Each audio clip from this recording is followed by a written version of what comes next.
ہمارا جو معراج شریف سے متعلق ایک مسلمانوں کا کیا عقیدہ، کیا نظریہ وہ ہونا چاہیے؟ علامہ جلال الدین سیوطی شافعی رحمۃ اللہ تعالی علیہ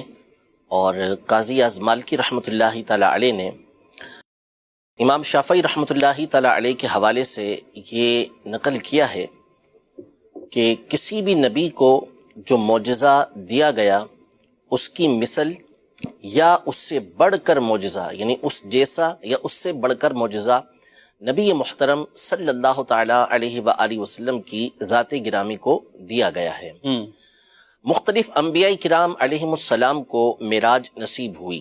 لیکن ان کی جو معراجیں تھیں وہ جسم کے اعتبار سے لامکان میں جانا نہیں تھا۔ ان کا معراج کا یہ نہیں تھا کہ وہ 7ویں آسمان پر گئے، وہ سدرۃ المنتہا پر گئے، انہوں نے عرش معلیٰ کو اپنے قدموں سے زینت بخشی ہو، ایسا نہیں تھا، بلکہ کسی کو زمین پر ہی تمام کی تمام کائنات کو دکھا دیا گیا، جیسے حضرت سیدنا ابراہیم علی نبینا و علیہ الصلوۃ والسلام، اور اسی طرح حضرت سیدنا موسیٰ علی نبینا و علیہ الصلوۃ والسلام، ان کا تذکرہ قرآن و حدیث کے اندر موجود ہے۔ لیکن نبی محترم صلی اللہ تعالی علیہ وآلہ وسلم کو جو معراج عطا کی گئی وہ ان تمام کی معراج سے بڑھ کر معراج تھی، کہ ایک تو حضور اکرم صلی اللہ تعالی علیہ وآلہ وسلم کو رات کے مختصر سے حصے کے اندر، معمولی سے وقت میں، چھوٹے سے وقت کے اندر اللہ تبارک و تعالی نے اولاً مسجد حرام سے مسجد اقصیٰ تک کی سیر کروائی، پھر اس کے بعد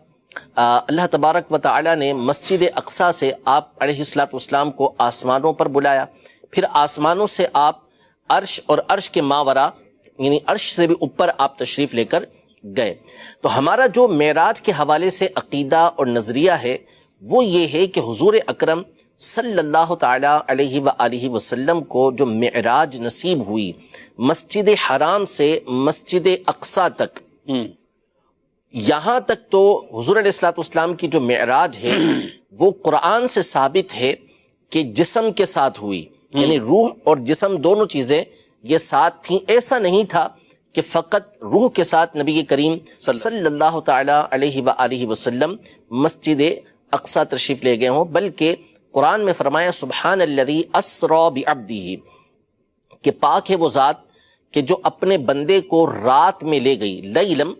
رات کے مختصر سے حصے میں لے گئی۔ یہاں جو عبد کا لفظ ہے بعبدہ، تو عبد کے لفظ پر علماء نے بڑی تفصیل کے ساتھ گفتگو کی ہے اور بہت خوبصورت نقطے یہاں پر بیان کیے ہیں۔ ان میں سے ایک نقطہ اور دلیل یہ بیان کی کہ عبد،